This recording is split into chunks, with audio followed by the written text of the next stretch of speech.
லண்டனில் இருந்தபடியே அண்ணாமலை செய்த சம்பவம் அறநிலையத்துறை முகத்தில் கரி பூசப்பட்டது. பாஜக மாநில தலைவர் அண்ணாமலை கடந்த ஆகஸ்ட் 28 சர்வதேச அரசியல் சான்றிதழ் படிப்பிற்காக லண்டன் சென்றார்.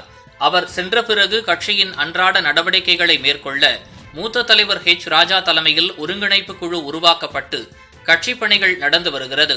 இந்த செப்டம்பர் மாதம் உறுப்பினர் சேர்க்கை முகாம்கள் நடந்து வருவதால் 1 கோடி உறுப்பினர்களை தமிழக பாஜக சேர்க்க வேண்டும் என்ற இலக்கோடு கட்சியில் தொண்டர்கள் முதல் உயர்மட்ட தலைவர்கள் வரை கிராமங்கள், தெருக்கள் என தமிழகத்தின் வேர்களை நோக்கி சென்று கட்சிக்கு உறுப்பினர்களை சேர்த்து வருகின்றனர். வெளிநாட்டிற்கு படிக்க சென்றாலும் சமூக வலைதளம் மூலமாக தனது அரசியல் பணியை சரியாக செய்து வருகிறார் அண்ணாமலை.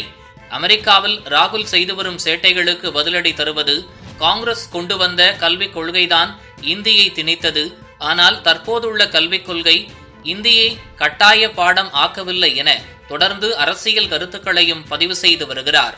அதிலும் முக்கியமாக சமீபத்தில் பூகம்பமாக வெடித்த அன்னபூர்ணா ஹோட்டல் அதிபர் விவகாரத்தில் பெருந்தன்மையுடன் மன்னிப்பு கேட்டார். அண்ணாமலை மன்னிப்பு கேட்டது பாராட்டுக்குரியது என சீமானே பாராட்டினார். இந்த நிலையில் தமிழ்நாட்டில் அண்ணாமலை இல்லை என்றாலும் அவர் செய்த ஒரு உன்னத செயலால் அறநிலைத்துறையால் அறவே கவனிக்க முடியாமல் போன கோவில் மண்டபம் ஒன்று அண்ணாமலையின் முயற்சியால் தீர்வு கண்டுள்ளது. சேலம் மாவட்டம் வாழப்பாடி அருகே பேலூரில் தான்தோன்றீஸ்வரர் கோவில் இருக்கின்றது. இந்த கோவிலில் 17ஆம் நூற்றாண்டில் கட்டப்பட்ட ஒரு 4 கால் கல் மண்டபம் இருந்தது. 2019 ஒரு லாரி இந்த மண்டபத்தில் மோதியதால் மண்டபம் முழுவதும் சரிந்து விழுந்தது. இதனை சரி செய்ய கோரி இந்த கோவில் பக்தர்கள் மற்றும் அப்பகுதி மக்கள் அறநிலையத்துறையை நோக்கி கோரிக்கை விடுத்துக் கொண்டே இருந்தனர். முடிவில் எந்த பலனும் இல்லை.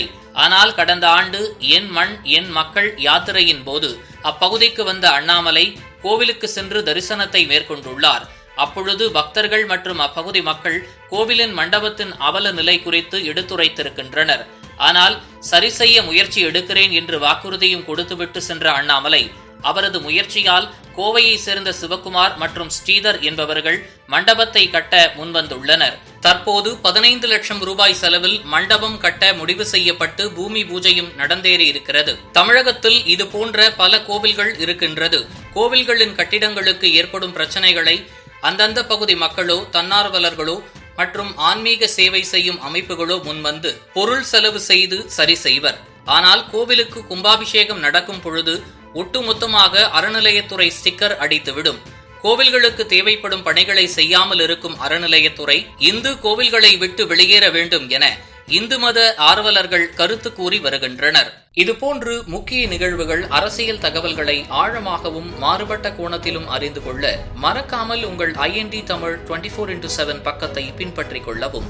உங்கள் ஒவ்வொரு ஆதரவும் இதுபோன்று பல நிகழ்வுகளின் பின்னணியை அறிய உதவும்.